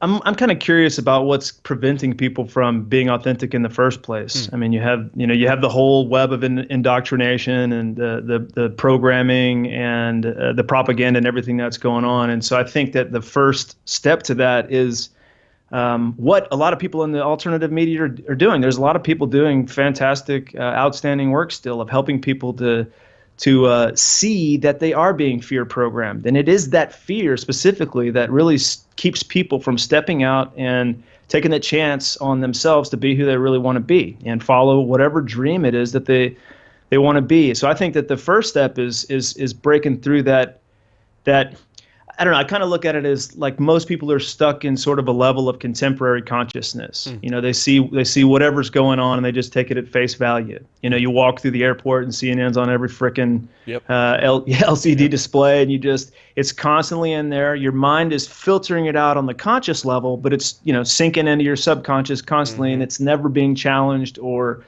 ferreted out or reprogrammed. And so, almost like the experience of having a nightmare. You know, when people are asleep dreaming in their beds, they don't wake up because they're having a nice, sweet dream about, you know, life on some beautiful farm somewhere. They wake up because they have a nightmare. You know, that's what jolts them out of their slumber, right? It's the nightmares that freaking wake people up. And so the first step in that process is really helping people to understand, the weird, the crazy, the nasty things that are happening in this world, the pedophilia, the occult influence, the military industrial complex, the fiat money system. You know, this stuff never ends, and it's very much a part of our world. But once you are awake, once you've gotten out of your, woken up from, had the nightmare and woken up, I think a lot of people are getting stuck in this loop where they keep having to go back every day and confirm what they're feeling, what they're seeing about the negative aspects in the world. And I feel like that's a conversation that's really missing from the alternative media. Maybe not missing, but it's underrepresented thus far. And so what happens to people? I mean, you have a lot of good people, the people that listen to your show, and you're doing good work to guide them into economic decentralization through cryptocurrencies and whatnot. But how do people find their authentic selves? Well, first and foremost, they have to be unafraid to explore. And so I think when people are stuck in that feedback loop and constantly confirming the bad news in the world and constantly looking for, the latest tidbits of information on the Rothschilds or the, the Khazarian mafia, whoever it may be, then that's where people get trapped. Good people get trapped. That's where people who are waking up get trapped. And so, we got to move people beyond that. So, I mean, I know for myself, one of the things that and it's weird because I talk about it and I realize how deeply embedded in my personal history it is, but psychedelics in particular, which I was introduced to at about the age of 15 by people who were really sort of journeying. And it wasn't, it was recreational, but it was certainly that they certainly had a background in the spiritual and the psychological aspects, and were very much about set and setting. I found that to be, and it's weird that as I speak to more people in the liberty community, I find that people are as they try to free themselves, are always looking to take that next step. I know you've pursued many spiritual practices. I know that you find great value in plant medicine. Can you speak to how you found that as a tool to finding your authentic self and what you've been able to pull out of those experiences? How I found that as a tool, I think everybody's journey is a little bit different. And when I look back, I was just spending a day last week or so looking at some of my old journals from 10, 15 years ago. And oh God, man, it was all about politics. It was all about changing the world. It was all about prepping, and I did a lot of that stuff. I participated in the Ron Paul campaign. I did a lot of. I was a trainer for a program that trained people how to shoot rifles and taught them Revolutionary War history and stuff. And so, I think that everybody's journey is different. I think what has to happen along the way is somehow there has to be a trigger that opens people up to following their own inner guidance. And I don't know, there's no magic pill, there's no magic button for that, but when you sort of step into your inner guidance, it feels right, it feels good. And in my case, what happened was opening up to that sort of got me on the path of Kung Fu, of Tai Chi, Qigong, these internal martial arts that really help you develop self-mastery. Instead of trying to understand the world, you start turning your attention on understanding yourself. And then once you get into that frame of mind, it very much has a snowballing synchronistic effect.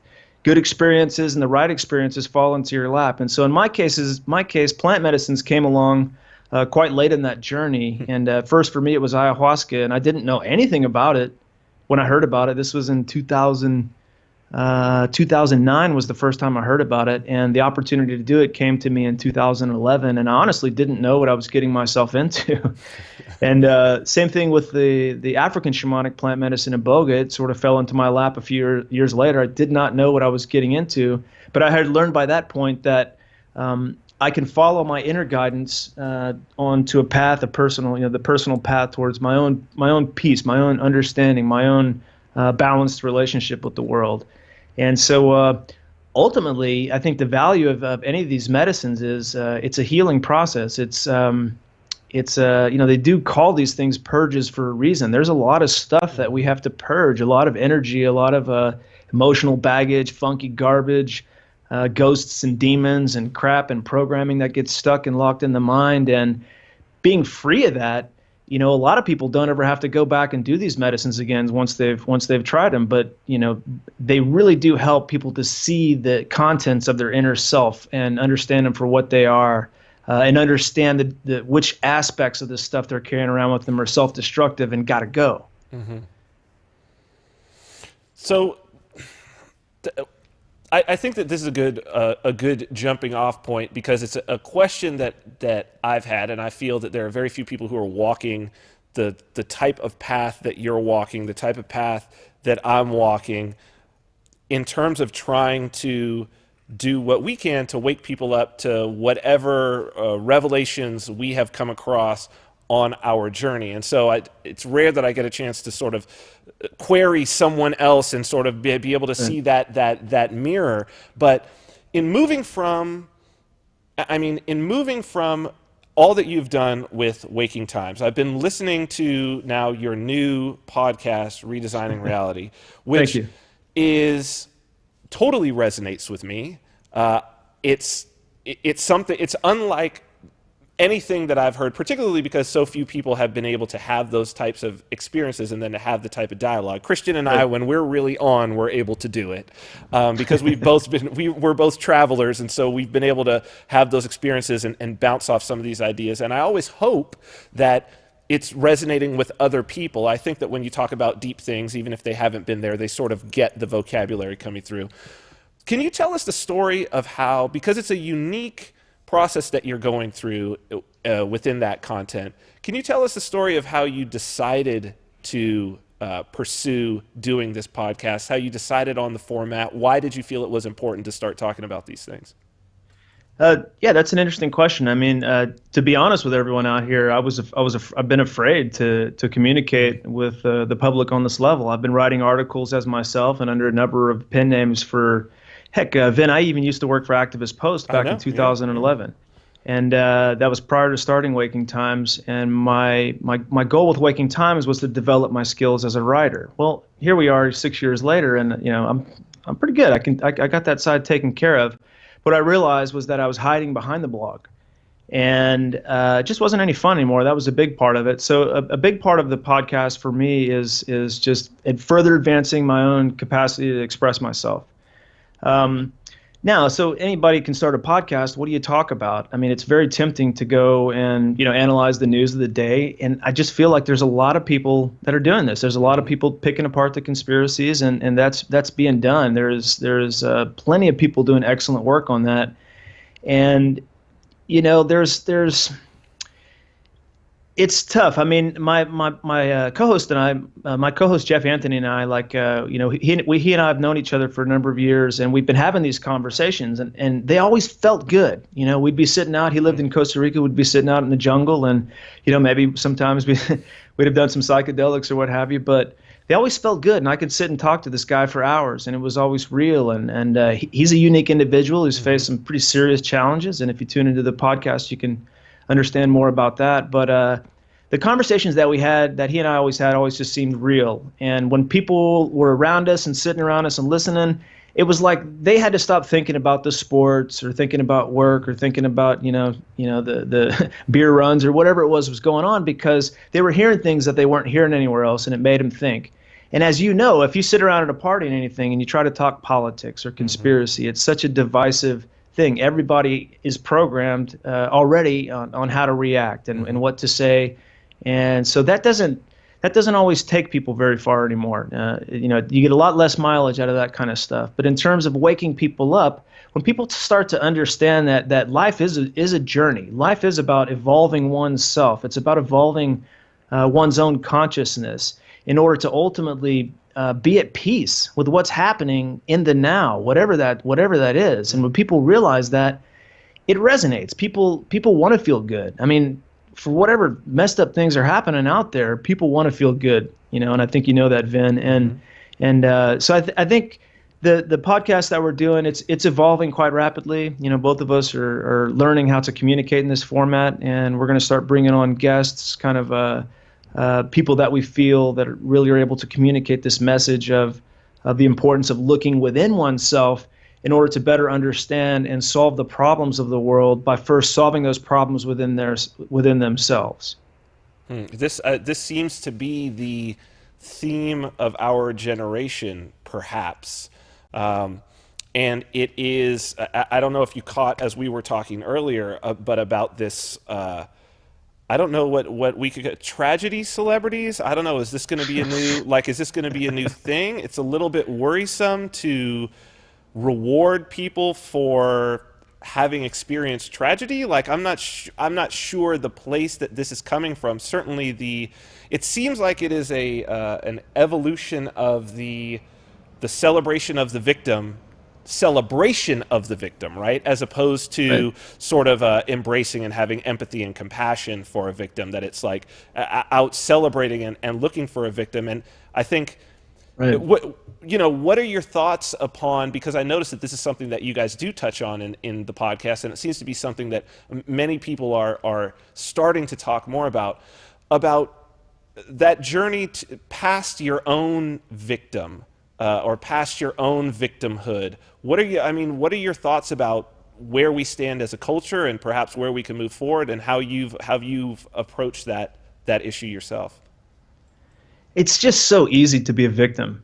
I mean, you see people freaking out at stoplights. You see people freaking out, at the line at the fast food restaurant, whatever it is. I mean, it's so easy to be a victim. And what we're missing here, what we're all missing here is empowerment, self-empowerment. And self-empowerment is you can blame it on the external matrix. You could play the victim and say that, they're taking away our power in this way or that way or whatever. But people know, people feel, people like the way they feel when they're empowered to live their lives the way they want to, when they're empowered to say the things they want to say, when they're empowered to do the things they want to do. And so I think that really is the dynamic that needs to change, is talk about what's going to empower you.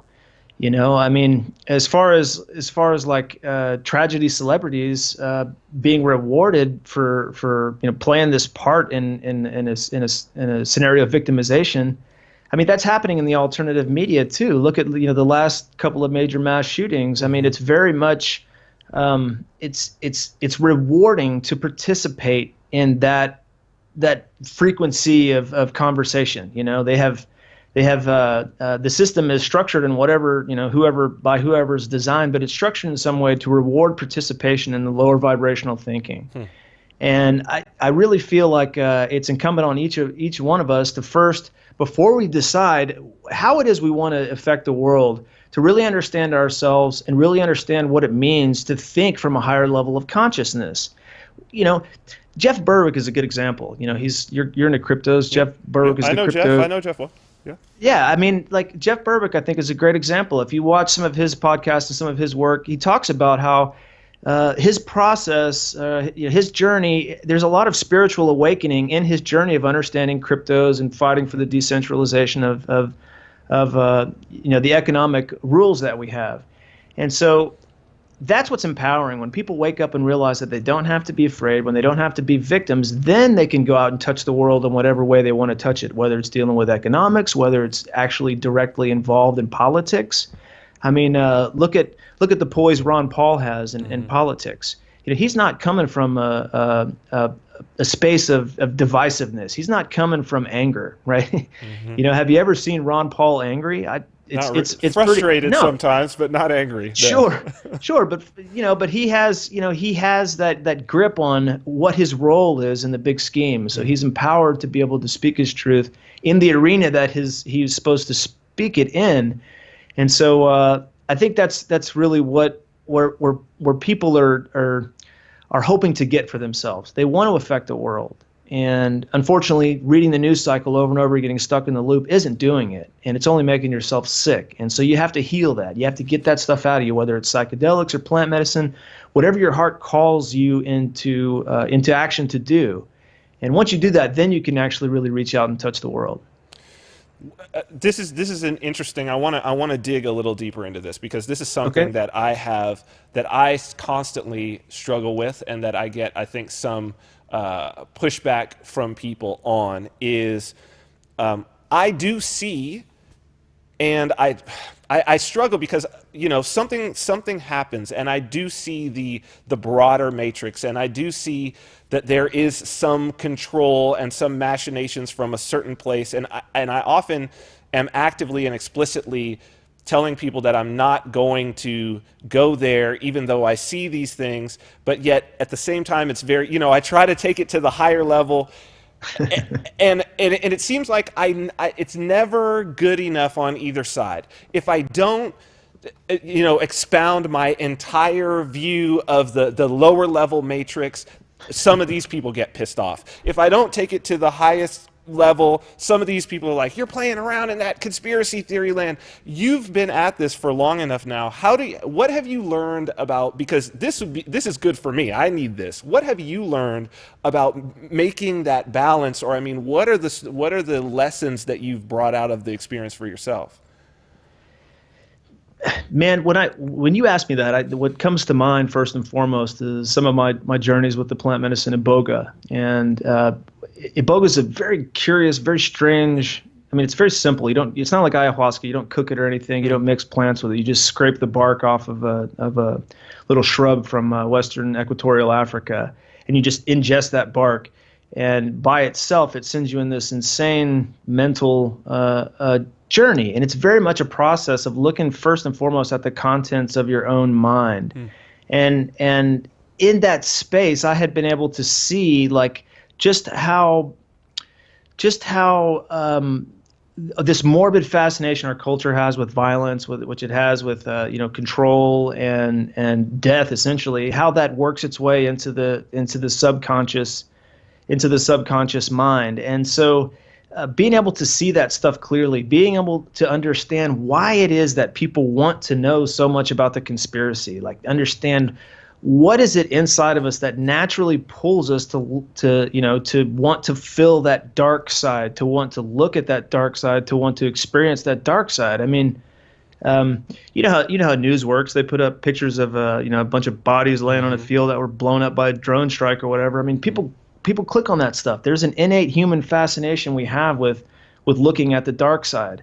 But there's really not so much being put out in front of us that says, hey, in addition to that, there's a light side, there is a golden side. And the farther you go in one direction, the farther you expand the range of possibilities into the darkness, the farther you're capable of going into experiencing and seeing and understanding the light. And so, especially with the plant medicine Iboga, it really helps to expand your understanding of how your consciousness gets scarred, how it gets stained with so much of this negativity.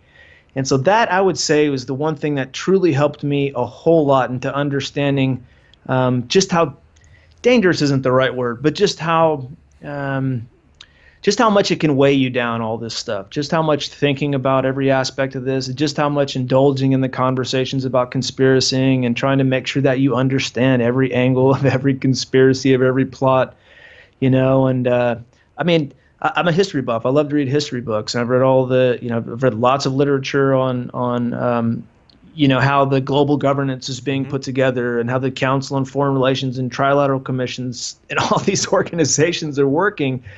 But at some point, all of that stuff begins to have its own gravity and suck you in. And so whatever it takes to pull you into the realization that as deep as that rabbit hole goes, the other end of that spectrum is just as deep and far and broad and expansive. And so until you really understand just how darkly colored your own soul is by all this stuff, I don't think it's really possible to understand just how good and amazing and bright things can be, you know? So, this, for me, the experience of doing this show has been, and I was jolted into action by some particular things that happen and changes in my own life. And I think that's what it takes to be jolted into action, to be like, okay, now I am going to talk about this publicly, especially after having been in, fundamentally Hollywood for several years and really worrying like, oh, if I start talking about these things, is that going to really cut into sort of professionally profits or whatever, my ability to earn a living? It's actually been very good on that front as well, which is nice. But this process in and of itself has been an expansion of my consciousness. And I don't think that I would have gotten that expansion in consciousness had I not gone down the path of trying to articulate some of these ideas and trying to explore them in a public forum. So, and I don't know, I definitely advocate for people to go out and try their hand at speaking their truth and speaking it to other people.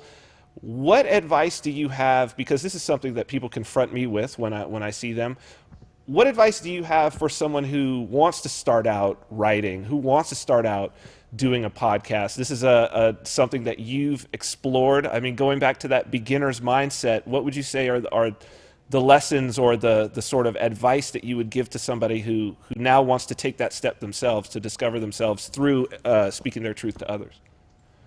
I think that it's easy to undervalue someone's. It's easy to undervalue your own personal story. It's easy to undervalue what you're going through personally and why you're motivated to do this. And when I started out in the writing field, writing for the blog and whatnot, I started out basically by telling my own personal journey with dealing with, things like depression, diagnoses of depression, ADHD, going to the psychiatrist and having the guy hand me 7 different medications to take,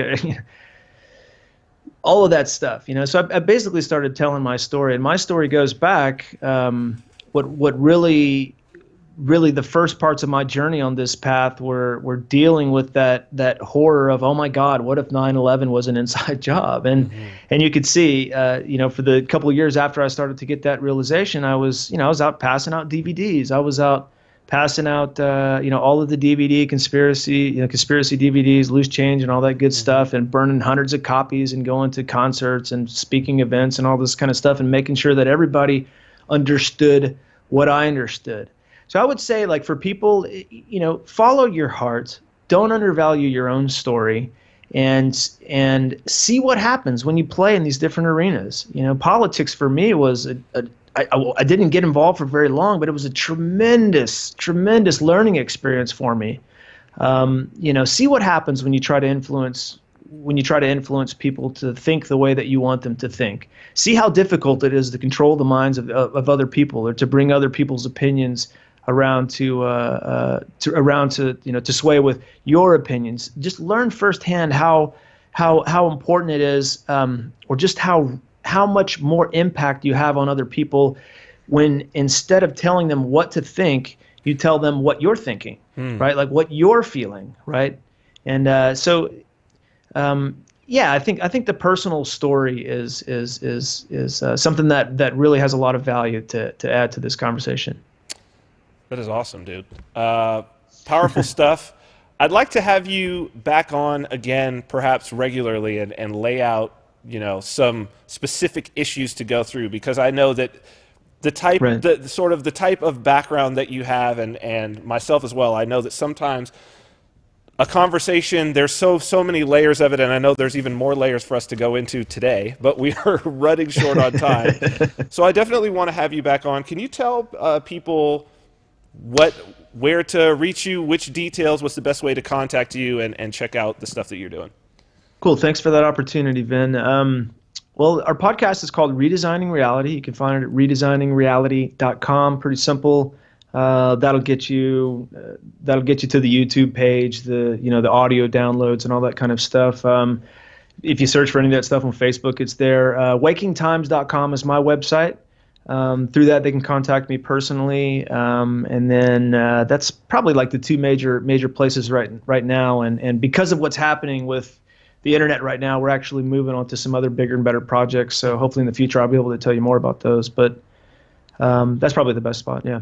Excellent. Yeah, and I do want to know more about those because I think that there is an entire revolution, as you say. This censorship is definitely going to create something here, and I'm interested to be following that as well. So, Dylan Charles, thank you so much for being on. We will absolutely have you on again. It's been a pleasure. Much appreciated, Vin. Have a sweet day, man. All right, brother. See you. Yeah. So, Christian, we are on the cusp of something very interesting at this point. I think people are starting to see it. We've embodied it. We need to start having these discussions like this to see. And you see, for both of us, I mean, and even as we talk on a daily basis, I mean, we are on the cusp of our understanding. Right? Like, every time that we come in here and we have a conversation, this is like at the very edges of our ability to comprehend and to articulate. But it seems like every time that we have that experience that we are able to like take one step further and like take that territory. Yep. And I got to tell you, man, it's one of the things I love about being able to go and, you know, experience and have other people around, which... Did we talk about the BCH meetup? No, not yet. Damn it. Because that's the exact thing. What's very important, and I want to say to everybody, is get out and get in person. Get off the internet. It's fine to be on it. Go and get in person. Yeah, absolutely. And interact and talk with people. It's a completely different experience, and what you walk away with, you are going to be surprised. You're also going to be surprised at how synchronicitous everything that happens when you're in that environment is, because it's an energy that's being brought together, and you manifesting yourself in that space and time makes a huge difference. So on that note, BCH meetup for this month, Christian, why don't you give them a talk? Yeah, so the Bitcoin Cash meetup for Las Vegas is approaching, and it's coming Thursday. This coming Thursday from 7 to 9 p.m. at Las Vegas Distillery. The last BCH meetup, man, it was amazing. Excellent. People got to see this phenomenon in action and also see the potential behind what's possible with this. And people, viewers of the show, listeners of the show, rolled in from even out of town to come to it. Yeah, it was amazing. It was amazing. And like you said, there's nothing better than being there in person and witnessing it and also experiencing it with your five senses. In the room, you're going to walk away with a little bit of Bitcoin Cash, some cool swag. This is sponsored by Bitcoin.com and also Bitcoin Cash Fund. They were amazing last time, and they're contributing this time again too. So be there. Yeah, making those connections, dude, is a very, very important thing. So it's like, if you can't make it to Hong Kong, if you can't make it to New Hampshire, if you can't, you know what I mean? You can make it here. This is free. It's not going to cost you anything. We'll be there, and we're there to talk. And you know, the idea is to connect people on a real level. And as you say, like to have those five senses engaged in the whole experience as well, and to see that there are real people. Like it's not avatars. No, to put some real people and faces and voices, and you know, it fires me up even more because I see how such good people. You see that there's real good in the world, you know? It was incredible being there with all those people and hearing their ideas as well. And everybody, that's the thing about a meetup, is everybody's pinging off of each other and learning and experiencing at the same time. So it's good stuff, man. Good stuff. So, yeah, Las Vegas Distillery, the first 7 to 9 p.m. Well, I think that unless you have anything else of note? No. Great show. No? Good show. You know, I gotta say, man, I'm in an interesting mental place, like watching what's going on. It is it is uncharted territory right now. Yeah. We are in uncharted territory, and I think that the principles that we are holding on to, I'm open to a lot, but the principles that we are holding on to, if anything is going to carry forward into this new world, I think with all of these changes, that to carry through the principles that are the fundamental underlying principles of liberty, to carry those through, they have served us well. Absolutely. And evolution is conservative. And you ditch those things that have worked well in the past at your own peril. That's the type of mutation that nature and the universe and the nature of evolution will make go extinct very, very quickly. What works is conservative. Nature is conservative in the way that those things that work, not conservative necessarily in the way that those things that don't work are going to stick around if there's a great alternative. But we just need to be sure that what we are bringing in is what we're bringing in is, as Dylan said, is coming internally from our own realization and our own wisdom. And from some actual example that this is a good idea. Right. You scrap things at your own peril, because there's a reason why something has evolved and has taken a place, an established place. And even those things that we interpret to be negative, they may only be negative because of the introduction of one variable. You know, so these are the things that we're going to explore, man. But interesting times. We're in some interesting times, and I'm looking forward to exploring it more, man. It's going to be quite the journey. So let me say goodbye to the people. I want to thank our guest today, Dylan Charles. I think that's a great intro conversation. He and I have much more to talk about and to share with all of you. I think that the shamanic practice is something that our culture is going to need to rediscover. It's been hanging out there on the fringes, but as we go into this uncharted territory, I think that those people who are willing to explore and willing to travel, even at their own sort of psychological risk and their own risk of dissolving their ego, are very important people. So Dylan will definitely be back on the show. I want to thank all of you for checking us out. I want to thank all the people who came out to Texas, to the Texas Liberty Conference, who are listeners of the show. Jay in particular, he was one who said, so shout out to Jay, he was one who said, tell Christian, I wish he was here so I could tell him how much your show and what you guys do has meant to me. So thank all of you guys, and I hope to see you guys more at both our Bitcoin Cash meetup on the 1st and as we start traveling around and spreading this message of liberty. But if we don't see you before then, we will be back again 10 a.m. next Monday, 10 a.m. Pacific time. And until then, stay free.